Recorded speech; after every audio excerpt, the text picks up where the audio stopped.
बिस्मिल्लाहिर्रहमानिर्रहीम। अस्सलामु अलैकुम। आप देख रहे हैं K92 न्यूज़ और मैं हूं नाइला भट्टी। शामिल करते हैं आज की अहम खबरें। कराची सीनियर सहाफ़ी दानिश्वर इंटरनेशनल प्रेस मीडिया कौंसिल के सदर डॉक्टर जाकिर हुसैन आदिल की ज़ेर सदारत प्रेस रिसर्च सेंटर कराची में इजलास मुनक्किद हुआ, जिसमें अखबारात, रसाइल, जराइद और प्रेस क्लब से वाबस्ता सहाफ़ियों मुश्तबा गोरी, हाजी नईमुद्दीन, सलमान कासिम, गुलाम अब्बास आबिद, नईम नज़ामी, मोहम्मद आसिफ अकरम, कदीर शाह, जावेद महमूद आराई, AD शाहिद, हिना मुश्ताक, सलीम अंसारी, राव मोहम्मद अली, फरहान मेमन, मुनव्वर उमर, साउद इकबाल मेमन, मुनीर पटेल, नौशीन अली, शहबाज हुसैन और दीगर ने शिरकत की।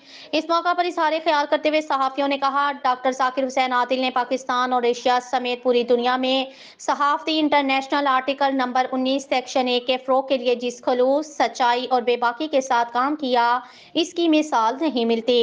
आप एक बैन अल-अक़वामी शख्सियत है। आपने जहाँ इंसानी हकूक़ की वुसअत और रफ़त के लिए तारीख़ी मुनफ़रिद काम किए, सहाफ़त और सहाफ़ियों के लिए भी गरा कदर खिदमात अंजाम दी।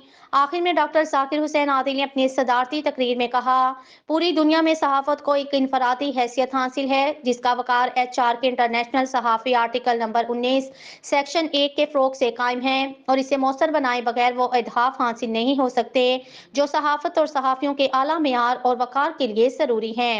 जबकि पूरी दुनिया में हुकूमतें सहाफ़ियों की बदौलत ही अपने मौक़िफ़ और कारगुज़ारियों को अवाम को आगे पेश करते हैं, लेकिन जिस फराख दिली के साथ सहाफ़ियों के लिए कवानीन बनते हैं वो अब तक नहीं बन सके।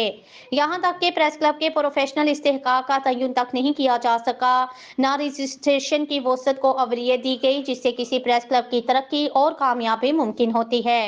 जिसका नतीजा ये सामने आया कि प्रेस क्लब आज खुद को गैर महफूज और गैर मुस्तदिन समझ रहे हैं और गैर मुनसफाना हुकूमती मावनत की इज्जत में हैं। डॉक्टर जाकिर हुसैन आदिल ने कहा, यह सब कुछ मुमकिन है, लेकिन इसके लिए सहाफ़ियों को भी हम ख्याल और मुत्तहिद होना होगा और प्रिंट मीडिया, इलेक्ट्रॉनिक मीडिया की तफरीक से निकलकर international press media council IMPC के मंशूर और आलमी और मुल्की और आलमी फ़रोग़ के लिए जारी कोशिशों को समझना होगा, ताकि पाकिस्तान समेत दुनिया भर में सहाफ़ियों का वक़ार बुलंद हो सके।